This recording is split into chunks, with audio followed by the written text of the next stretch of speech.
Pourquoi dois-tu entreprendre? Quelles sont les bonnes raisons qui doivent te stimuler à entreprendre ou te pousser à entreprendre? Première raison, apprendre, savoir, avoir et voir. Voici 3 verbes qui doivent vous pousser à entreprendre. Lorsque tu décides d'entreprendre, tu dois te lancer en entrepreneuriat pour apprendre. Frères, sœurs qui m'écoutent, tu dois te lancer pour apprendre. Parce qu'avant d'apprendre, il faut apprendre.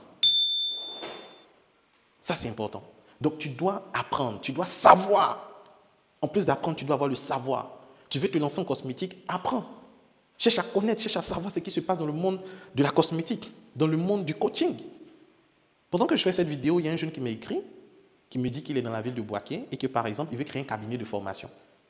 Mais il veut créer l'entreprise. Je lui dis, mais attends, est-ce que tu as déjà fait des formations? Est-ce que tu as déjà coaché des gens? Est-ce que tu as déjà initié le projet? Il me dit non. J'ai dit, mais comment tu es parti légaliser, créer une entreprise? Oh, tu n'as même pas ce qu'on appelle le business model.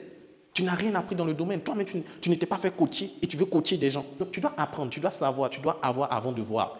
Donc, quand tu te lances dans l'entrepreneuriat, ça doit être ces éléments-là qui doivent te pousser. Ah, je me lance pour apprendre. Je me lance pour savoir comment ça marche. Je me lance pour avoir tel ou tel résultat pour évoluer. Très important. Deuxième élément pour lequel tu dois te lancer en entrepreneuriat, c'est pour passer de la survie à la liberté financière. Tu dois passer de la survie à la liberté financière. La survie, c'est quoi? C'est cette étape-là où pour avoir 3 repas par jour, c'est difficile. Ou pour te déplacer, tu fais les calculs. Avant d'acheter la nourriture, tu es obligé de demander tous les prix pour voir quel est le prix le plus bas pour acheter. Avant d'acheter un vêtement, tu es obligé de demander « Ah, est-ce que tu ne peux pas laisser à tel prix négocier ?» Tu es dans la survie. C'est tellement compliqué qu'avoir même le minimum pour vivre, le minimum pour se soigner, c'est-à-dire que tu es dans la survie, tu ne vis pas. Oui, plusieurs sont à cette étape. Mais la vie ne s'arrête pas à cette étape. Tu dois, grâce à l'entrepreneuriat, chercher à passer de la survie à la stabilité. Ce qu'on appelle la classe moyenne. À la stabilité, c'est quoi? Tu as quand même les moyens de couvrir tes charges, de payer ton loyer, de payer ton courant, de payer tes différentes factures, de manger à ta guise. Tu es dans la stabilité financière. Mais la stabilité financière ne suffit pas. Parce que dès qu'il y a des crises, dès que les prix augmentent, tu commences à pleurer. Parce que derrière, tu étais juste stable.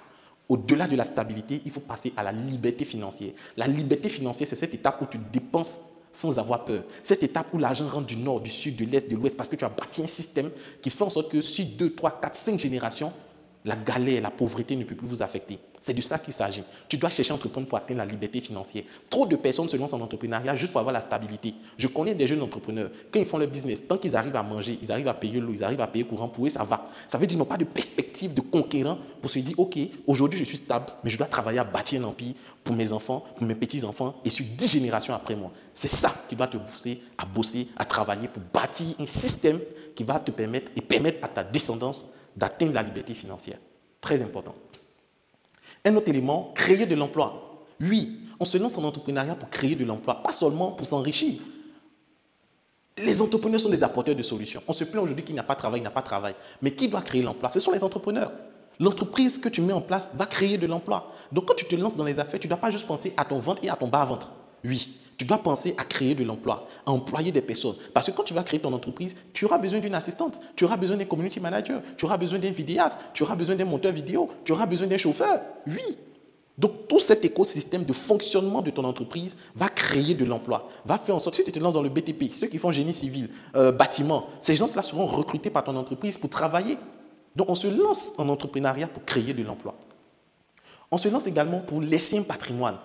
Vous savez, la plupart d'entre nous, je parle des réalités africaines, nous sommes issus des familles où on te met à l'école, on te demande de trouver du travail, de te battre souvent pour... Et en Afrique, c'est quoi? C'est qu'une personne qui a du travail nourrit derrière lui près de 4-5 personnes, souvent même toute la famille. Donc vous devez travailler à laisser un patrimoine pour ne pas que vous veniez vivre ce que vos enfants ont vécu, ce que vous avez vécu. Il ne faudrait pas que vos enfants viennent vivre ça. Il faudrait construire quelque chose, pas que vos enfants viennent vivre dans l'abondance, dans l'opulence sans rien faire. Non, je dis considérer la vie comme un immeuble. Vos enfants, là, quand ils viennent, ils doivent avoir le terrain et le premier niveau.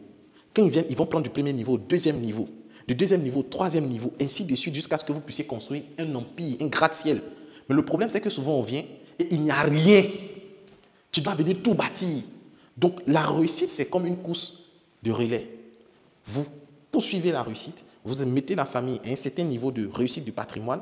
Si vous avez acheté 2, 3 terrains, vos enfants doivent venir compléter 4, 5, 6 terrains, 10 terrains jusqu'à ce que votre patrimoine, vos actifs puissent grossir, puissent grandir. C'est ça qui fait qu'aujourd'hui, les riches qu'on voit, les hommes forts, les hommes puissants, c'est parce que depuis des générations, ces gens-là travaillent à être riches et être puissants et leur richesse ne fait que grandir, grossir. Et ça, c'est important. Lorsque vous vous lancez, vous devez vous lancer parce que vous voulez laisser un patrimoine et de l'impact. Donc, voici les éléments qui vont vous pousser à entreprendre. Et ces éléments-là rentrent dans la notion de pourquoi veux-tu entreprendre. Donc, après cette notion, nous passons à la deuxième notion qui est la notion de vocabulaire entrepreneurial. Notre deuxième point qui est le vocabulaire entrepreneurial. Au niveau du vocabulaire entrepreneurial, on va commencer par la première notion, l'entrepreneur. L'entrepreneur, un entrepreneur, c'est un individu qui a le courage de concrétiser ses rêves, d'ignorer les risques et d'utiliser son plein potentiel de créativité pour innover. Donc, un entrepreneur, c'est un apporteur de solutions. C'est quelqu'un qui a le courage, qui a la rage de réussir, de pouvoir concrétiser ses objectifs en croyant en son potentiel. Si tu crois que tu as du potentiel, si tu crois que tu peux réaliser, impacter le monde, tu es fait pour être un entrepreneur. Mais dans la suite, on va voir en profondeur vraiment ce que c'est qu'un entrepreneur. Mais de façon classique, en termes de définition, c'est un individu qui a le courage de concrétiser ses rêves. Un entrepreneur, c'est une personne qui passe à l'action. Il n'est pas dans les débats, dans les suggestions, dans les réflexions. Parce qu'à force de réfléchir, on commence à analyser. À force d'analyser, on finit par être paralysé. Comme le disait Maxime Victor. Donc, il est important pour vous de passer à l'action, de vous bouger. L'entrepreneur, et lorsqu'on parle d'entrepreneur, on va parler également d'entrepreneuriat. L'entrepreneuriat, c'est le processus par lequel des opportunités à créer des produits et des services futurs sont découvertes, évaluées et exploitées. Donc, l'entrepreneuriat consiste à créer des produits, des services qui deviennent des solutions aux problèmes des personnes afin qu'ils puissent acheter pour avoir satisfaction et gain de cause. Entrepreneuriat, c'est aussi un état d'esprit, une disposition mentale, une vision prospective. Donc ici, lorsqu'on parle aussi d'entrepreneuriat, c'est un état d'esprit, c'est un mindset qu'il faut avoir. Et nous allons développer ces points dans la suite de notre formation. Être entrepreneur, c'est savoir être. Quand tu es entrepreneur, tu dois savoir être. Être entrepreneur, c'est savoir partager. Un entrepreneur partage ses connaissances, il partage son potentiel, il dévoile son potentiel au monde pour créer la différence. Un entrepreneur, c'est savoir oser. Tu veux entreprendre, tu vas devoir oser pour pouvoir réussir. Être entrepreneur, c'est savoir s'entourer, oui, parce que l'environnement est capital dans la réussite d'un entrepreneur ou pour son parcours entrepreneurial. Lorsqu'on parle d'entrepreneuriat, on va parler de start-up. Oui, une start-up, c'est une entité économique qui recherche un business model. Lorsque tu n'as pas encore un business model, tu n'as pas encore une bonne stratégie pour créer, générer de l'argent, tu es encore une start-up, tu es un débutant. La notion de start-up aujourd'hui avec la technologie a été beaucoup étiquetée en faisant comprendre qu'une start-up, c'est une entreprise innovante technologique. Mais quand tu débutes, quand tu as tes débuts dans les affaires, on te dit que tu es un start-upper. Après, nous avons incubateur. Dans incubateur, nous avons le verbe incuber. Donc, les incubateurs ont pour mission d'aider les entrepreneurs à convertir des idées de technologie innovantes en entreprises à fort potentiel économique et de création d'emplois. Donc, lorsqu'une entreprise est dite forte, est dite intéressante, c'est une entreprise qui arrive à créer de l'emploi et à générer de l'argent. Les deux piliers.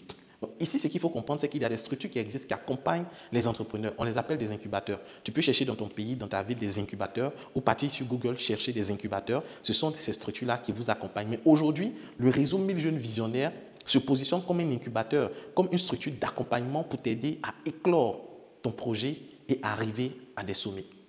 On a la notion d'entreprise. Une entreprise est une entité économique qui exploite un business model pour optimiser ses revenus. Quand on parle d'entreprise, on a déjà un business model, on a déjà un système pour gagner, pour créer, gagner et multiplier l'argent. Donc, une entreprise a en son sein un système qui lui permet de fonctionner. Si vous prenez une entreprise, vous lui demandez quel est le chiffre d'affaires que vous faites chaque juin. Il peut vous dire, étant donné qu'il a de l'expérience, pratiquement 5 ans, 10 ans d'existence, il peut vous dire en moyenne ce qu'ils font chaque mois de juin, chaque vacances, chaque mois. Mais lorsque vous êtes une start-up, sur les 5 premières années, vous n'avez rien qui est stable.